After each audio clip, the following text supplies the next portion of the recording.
to another edition of World Championship Cage Fighting Television. Tonight we'll start off by talking about what WCC 6 New Blood continues. It was a great night of fights with a lot on the line. Let's get right into it.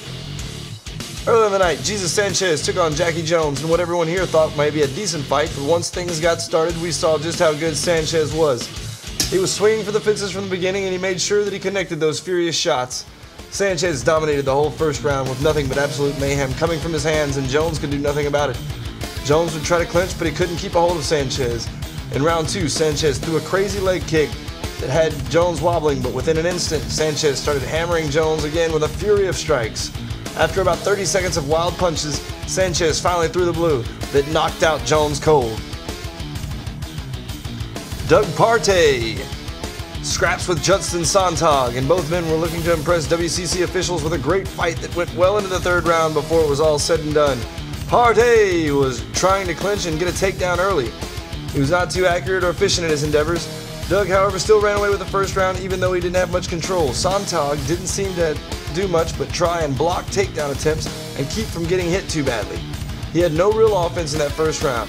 In the second round, Partey dealt more of the same, only this time Sontag had even less offense if that was possible. Doug was owning it on the feet and in the clinch, which didn't seem to last long. When the fight got taken to the ground, Sontag tried to make something happen but could not execute, and so the referee stood both men up. In the third round, Partey gets taken down and is on his back, but he swiftly maneuvers and gets on top where he pummels Sontag with punches, and when Sontag tried to swing from his back, he misses just about every shot. Doug, however, continues to land shots to the head until Sontag taps out due to strikes. Fight of the night honors for both these outstanding fighters.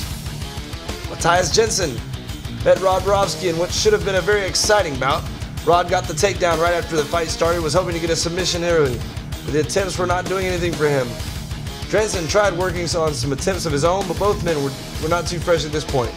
After a ref stand-up, both men fought hard again and got to the fight to the ground where both again men would go back and forth searching for submission attempts, trying to no avail. The second round was pretty much more the same, with both men trying to get the other to tap out. Jensen seemed to have the upper hand. After Borowski tried for a fifth straight submission attempt, he then left his arm open and Jensen needed a second look before he went for the armbar and twisted until he knew Rod had tapped out. Jensen's record remains undefeated, and he walks away with the night submission of the night award.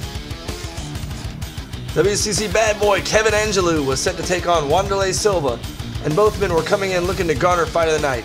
It seemed at first that Silva would be the more aggressive stand-up fighter, but from the beginning, Angelou showed he had power in his hands.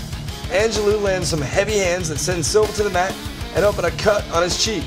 After a quick referee stand-up, both men try to stand and bang, but Silva cannot close the gap and Angelou has the advantage as he is landing sloppy punches.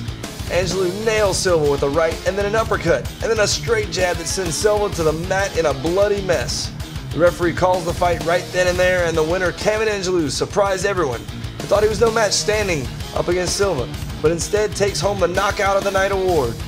The WC's bad boy is back and will be fighting in the already confirmed main event in WCC Assassins 10, Love Laddie versus Angelou 2. In the main event for the 135-pound WCC World Championship title belt, we all saw champion Jack Murrell put his title on the line against Oscar Diaz.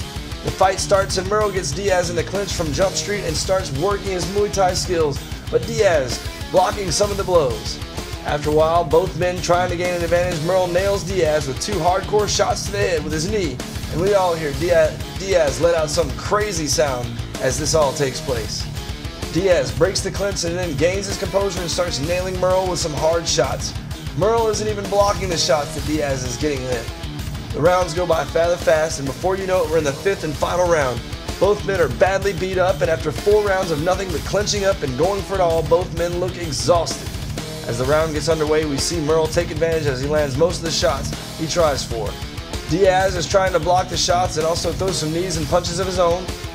Diaz soon starts to land shots as well, and both men are doing a damn good job at this point. They're breaking the clinch and then clinching back up, throwing very heavy hands and dodging them. How either man is still standing, I'm not sure. The fight has less than 30 seconds to go, and we see Diaz looking for a takedown, but he gets pushed away by Murrell. Then again, we see Diaz get pushed away, going down for a takedown. The buzzer rings, signaling the end of a very good fight. I was amazed at this fight, and so were the judges. Each judge scored the bout 49-46 for the winner and still champion, Jack Merle.